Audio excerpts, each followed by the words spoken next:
श्री स्वामी समर्थ कथा भाग 2. श्री स्वामी समर्थाची कथा. अक्कलकोटमध्ये एक दिवस एक अतिशय गरीब वृद्ध भिकारी स्वामी समर्थाच्या दर्शनाला आला.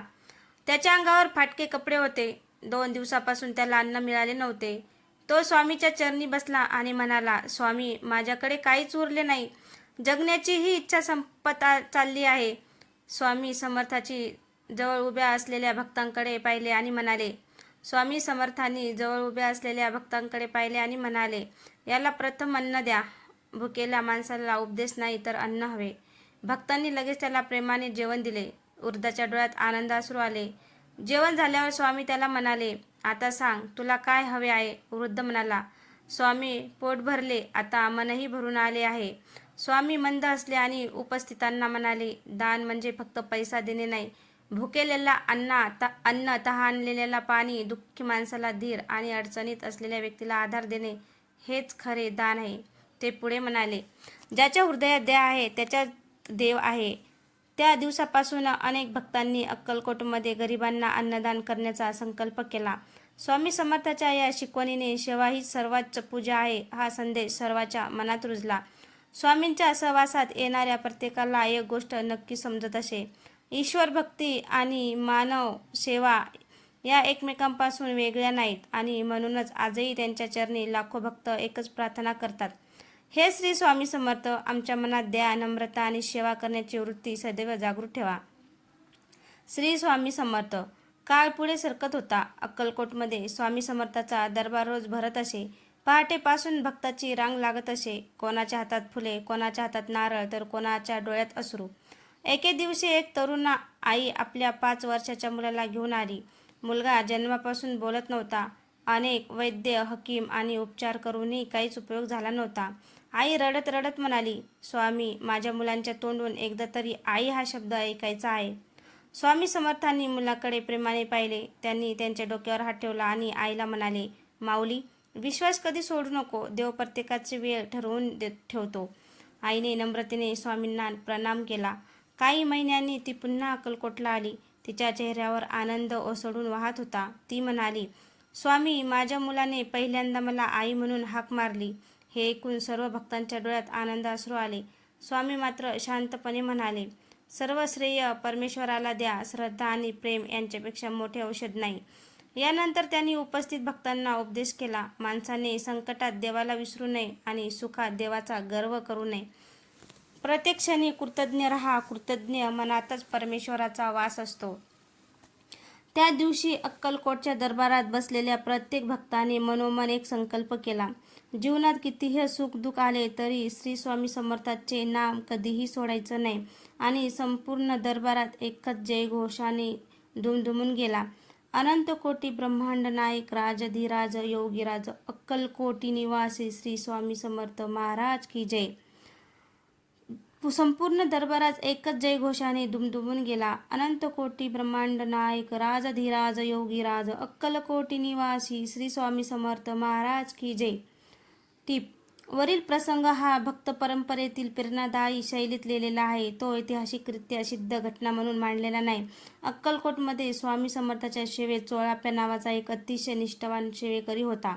तो दिवस रात्र स्वामीची सेवा करत असे. त्याच्याकडे मोठी संपत्ती नव्हती, पण त्याच्या मनात स्वामीबद्दल अपार प्रेम आणि भक्ती होती. एके दिवशी चोळाप्पाच्या घरी धान्याचा एकही दाणा उरला नव्हता. घरातील लोक चिंतेत होते. त्यांची पत्नी म्हणाली, आपण स्वतः उपाशी आहोत, तरीही तुम्ही रोज स्वामींच्या सेवेत असतात. आपल्या मुलांचाही विचार करा. चोळाप्पा शांतपणे म्हणाला, स्वामीवर माझा पूर्ण विश्वास आहे. ते कधीही आपल्या भक्ताला वाऱ्यावर सोडत नाही.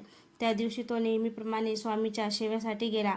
स्वामी समर्थांनी त्याच्याकडे पाहताच विचारले, चोळाप्पा, घरी धान्य नाही म्हणून काळजी करतोस? चोळाप्पा आश्चर्यचकित झाला. त्याने ही गोष्ट कोणालाही सांगितली नव्हती. तो नम्रपणे म्हणाला, स्वामी, तुम्हाला सर्व काही माहिती आहे. स्वामी हसले आणि म्हणाले, ज्याचा विश्वास अटळ असतो त्याची व्यवस्था परमेश्वर स्वतः करतो.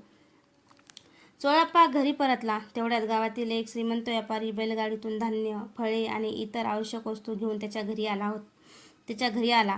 तो म्हणाला, काल रात्री मला स्वप्नात एका तेजस्वी संन्याशाने सांगितले की हे सर्व चोळाप्पाच्या घरी पोहोचव. चोळाप्याच्या डोळ्यात आनंदाश्रू आले. त्याने मनोमन स्वामी समर्थांना प्रणाम केला. ही बातमी अक्कलकोटभर पसरली. लोक म्हणू लागले, स्वामी समर्थ आपल्या भक्तांची काळजी स्वतः घेतात. परंतु स्वामी समर्थ नेहमी एकच सांगत असतं, श्रद्धा असू द्या, पण आळशी बनू नका. प्रामाणिक परिश्रम करा, सत्याचा मार्ग सोडू नका आणि प्रत्येक कर्म परमेश्वराला अर्पण करा. अशा प्रकारे स्वामी समर्थांनी भक्तांना श्रद्धेबरोबरच कर्तव्ये, प्रामाणिकपणा आणि परिश्रम याचे महत्त्वही शिकवले. श्री स्वामी समर्थ. चोळाप्पा हे श्री स्वामी समर्थाचे प्रसिद्ध सेवेकरी म्हणून परंपरेत उल्लेखित जातात. वरील कथनात त्यांच्या भक्तीवर आधारित प्रेरणादायी स्वरूपाची मांडणी केली आहे. चोळाप्पाच्या अखंड सेवेमुळे अनेक भक्तांना प्रेरणा मिळत होती. पण स्वामी समर्थ नेहमी सांगत असत की सेवा ही प्रसिद्धीसाठी नव्हे तर परमेश्वर प्राप्तीसाठी असावी. एके दिवशी अक्कलकोटमध्ये एक श्रीमंत जमीनदार मोठ्या थाटामाटात आला. त्याच्यासोबत नोकर, घोडे आणि भरपूर भेटवस्तू होत्या. त्याने स्वामींना मौल्यवान वस्तू अर्पण केल्या आणि मनात विचार केला, इतके दान दिल्यावर स्वामी माझे विशेष कौतुक करतील. स्वामी समर्थांनी त्या भेटवस्तूकडे एकदाही पाहिले नाही. ते जवळ बसलेल्या एका गरीब वृद्धाकडे वळले. त्या वृद्धाने फक्त 2 कोरड्या भाकऱ्या आणि थोडा गूळ आणला होता. स्वामींनी त्या भाकऱ्या प्रेमाने स्वीकारल्या आणि म्हणाले, या भाकरीत प्रेम आहे, त्याग आहे आणि खरी भक्ती आहे. हे ऐकून जमीनदाराला आपली चूक समजली. तो स्वामीच्या चरणी पडला आणि म्हणाला, स्वामी, मी दान केले, पण त्यात अहंकार मिसळला होता. स्वामी शांतपणे म्हणाले, अहंकार केलेले दान लहान असते, प्रेमाने दिलेला कणही परमेश्वराला प्रिय असतो. त्या दिवशी उपस्थित प्रत्येक भक्ताने नम्रतेचा खरा अर्थ शिकला. स्वामी पुढे म्हणाले, माणूस मोठा त्याच्या संपत्तीने होत नाही, तर त्याच्या मनाच्या विशालतेने होतो. दुसऱ्याच्या डोळ्यातील अश्रू पुसणारा माणूसच खरा श्रीमंत असतो. त्या उपदेशानंतर अक्कलकोटमध्ये अनेकांनी अनेक गरजूंना मदत करण्याचा संकल्प केला. स्वामीच्या दरबारात श्रीमंत गरीब असा भेद कधीच नव्हता. त्यांच्या दृष्टीने प्रत्येक भक्त समान होता. आणि दिवस संपताना स्वामी समर्थाच्या ओठावर पुन्हा एकदा तेच प्रेम वचन उमटले, भिवू नकोस, मी तुझ्या पाठीशी आहे. श्री स्वामी समर्थ. टीप. वरील प्रसंग हा स्वामी समर्थाच्या शिकवणीवर आधारित प्रेरणादायी कथारूप मांडणी आहे. त्यातील संवाद आणि तपशील साहित्यिक स्वरूपात सादर केले आहेत. अक्कलकोटमध्ये स्वामी समर्थाचा दरबार भरला होता. दूरवरून आलेले भक्त त्यांच्या दर्शनासाठी आतुरतेने वाट पाहत होते. त्या दिवशी एक तरुण स्वामीच्या चरणी येऊन रडू लागला. स्वामी, माझे वडील माझ्यावर रागावले आहेत. घरात सतत भांडणे होतात. मला घर सोडून जावेसे वाटते. स्वामी समर्थांनी काही क्षण त्यांच्याकडे शांतपणे पाहिले. मग त्यांनी जवळ पडलेली एक काठी हातात घेतली आणि ती सहज मोडून दाखवली. त्यानंतर त्यांनी 5 काड्या एकत्र बांधल्या आणि त्या तरुणाला म्हणाले, आता या मोड. तरुणांनी खूप प्रयत्न केला, पण त्या काठ्या मोडू शकल्या नाही. स्वामी म्हणाले, एकटा माणूस सहज तुटतो, पण कुटुंब एकत्र असेल तर मोठमोठी संकटे सुद्धा त्याला तोडू शकत नाहीत. तरुणांच्या डोळ्यात अश्रू आले. स्वामी, माझी चूक झाली. मी रागाच्या भरात घर सोडण्याचा विचार करत होतो. स्वामी प्रेमाने म्हणाले, रागात घेतलेला निर्णय अनेकदा आयुष्यभराचा पश्चाताप देतो. रागात घेतलेला निर्णय अनेकदा आयुष्यभराचा पश्चाताप देतो. आधी प्रेमाने बोल, क्षमा कर आणि समजून घे. त्या दिवशी तरुण घरी परतला. त्याने वडिलांची माफी मागितली. वडिलांनी त्याला प्रेमाने मिठी मारली. अनेक दिवसांनी त्या घरात पुन्हा आनंद परतला.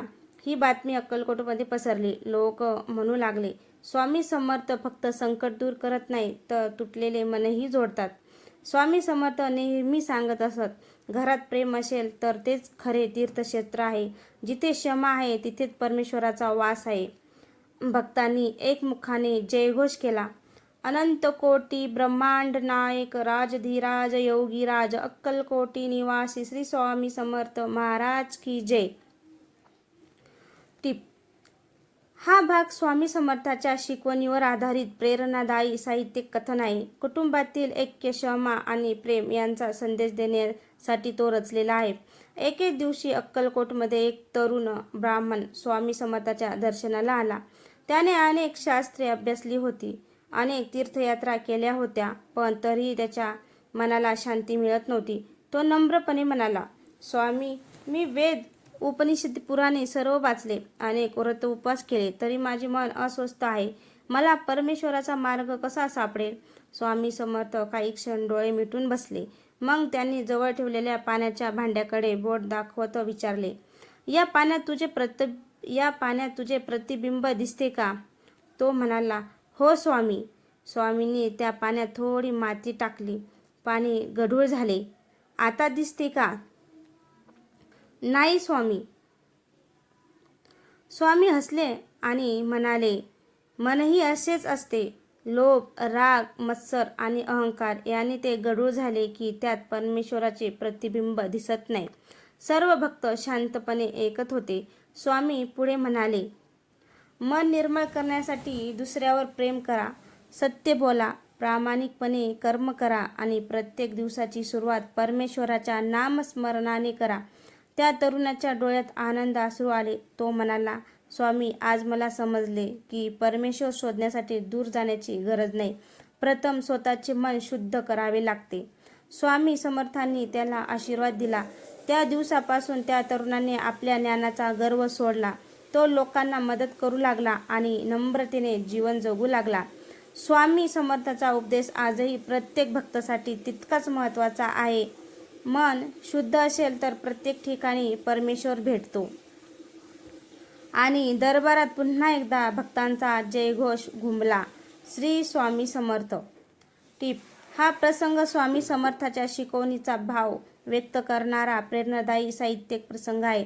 तो ऐतिहासिकदृष्ट्या पडताळलेला प्रसंग असल्याचा दावा केलेला नाही. अक्कलकोटमध्ये एकदा एक गरीब विधवा स्त्री स्वामी समर्थाच्या दर्शनाला आली. तिच्यासोबत तिचा लहान मुलगा होता. घरात अन्न नव्हते, आधार नव्हता आणि जगण्याची आशाही संपत आली होती.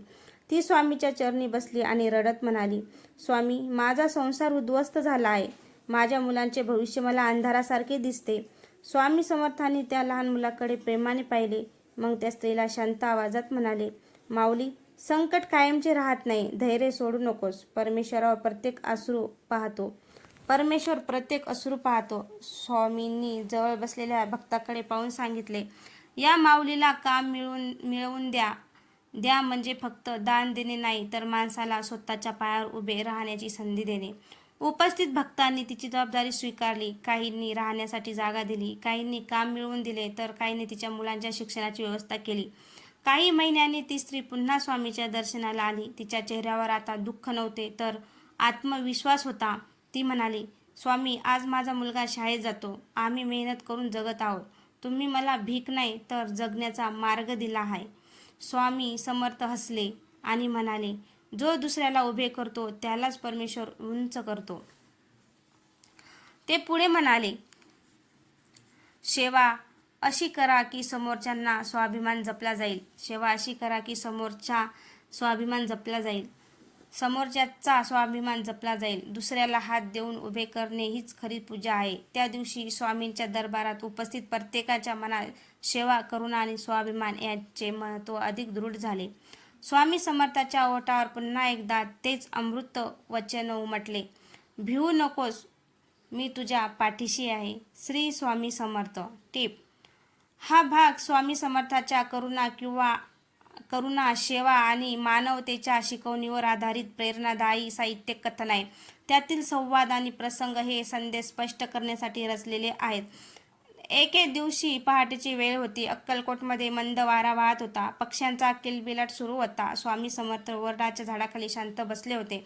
त्यांच्या दर्शनासाठी भक्तांची रांग लागली होती. तेवढ्यात एक तरुण व्यापारी घाईघाईने आला.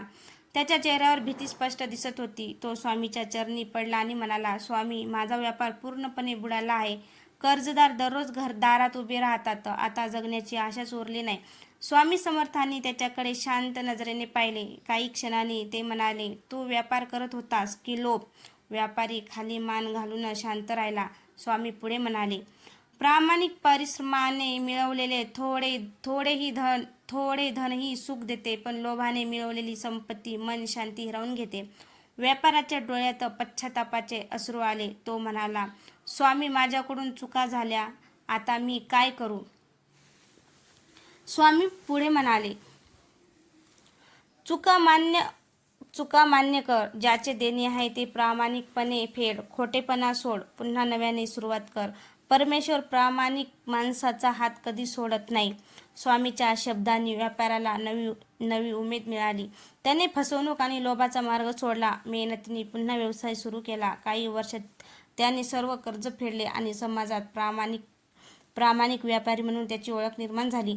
तो पुन्हा स्वामीच्या चरणी आला. स्वामी, तुम्ही मला धन दिले नाही, पण धनापेक्षा मोठी गोष्ट दिली, सत्याचा मार्ग.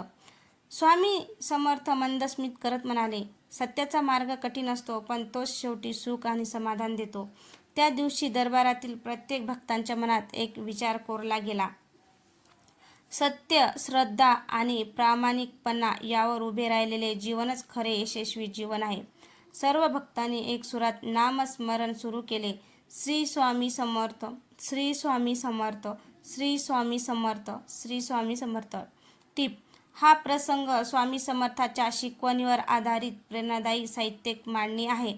त्याचा उद्देश नैतिक आणि आध्यात्मिक संदेश देणे हा आहे. अक्कलकोटमध्ये त्या दिवशी पावसाची रिमझिम सुरू होती. स्वामी समर्थ नेहमीप्रमाणे शांत बसले होते. त्यांच्या भोवती भक्तांची गर्दी होती. इतक्यात एक वृद्ध माणूस थरथरत स्वामींच्या चरणी आला. त्यांच्या डोळ्यात पश्चाताप स्पष्ट दिसत होता. तो म्हणाला, स्वामी, आयुष्यभर मी पैशामागे धावलो. नाती तुटली, मित्र दूर गेले. आता म्हातारपणी माझ्याजवळ पैसा नाही, पण माणसे नाहीत. स्वामी समर्थांनी त्याच्याकडे करुणेने पाहिले. ते म्हणाले, धनाचे घर बांधता येते, पण प्रेमाचे कुटुंब बांधता येत नाही. वृद्धाचे डोळे भरून आले. तो म्हणाला, स्वामी, आता उशीर तर झाला नाही ना? स्वामी हसले. चांगल्या कामासाठी कधीच उशीर होत नाही. आजपासून सुरुवात कर. ज्यांना दुःख दिले त्यांची माफी माग. ज्यांना मदतीची गरज आहे त्यांना मदत कर. उरलेले आयुष्य प्रेमाने जग. वृद्धाने स्वामीच्या चरणी नतमस्तक टेकवले. काही महिन्यांनी तो पुन्हा अक्कलकोटला आला. यावेळी त्यांच्या चेहऱ्यावर समाधान होते. तो म्हणाला, स्वामी, मी माझ्या मुलांची माफी मागितली, गरिबासाठी अन्नदान सुरू केले. आता माझ्या घरात पुन्हा हसू परतले आहे. स्वामी समर्थ आनंदाने म्हणाले, पश्चातापाने मन शुद्ध होते, पण बदललेल्या कर्माने जीवन शुद्ध होते. उपस्थित भक्तांना उद्देशून त्यांनी सांगितले, काल गेला, उद्या अजून आलेला नाही. तुमच्या हातात फक्त आजचा दिवस आहे. आज एक चांगले कर्म करा, एकाला आनंद द्या, एकाचे अश्रू पुसा. तेच परमेश्वराची खरी पूजा आहे. हे ऐकून सर्व भक्त भाविवळ झाले. स्वामी समर्थाच्या चरणी नतमस्तक होत सर्वांनी एकच जयघोष केला. अनंत कोटी ब्रह्मांड नायक राजाधिराज योगीराज अक्कलकोटी निवासी श्री स्वामी समर्थ महाराज की जय. टीप: हा प्रसंग स्वामी समर्थाच्या उपदेशावर आधारित प्रेरणादायी साहित्यिक कथन आहे. संवाद आणि तपशील हे नैतिक संदेश स्पष्ट करण्यासाठी रचलेले आहेत.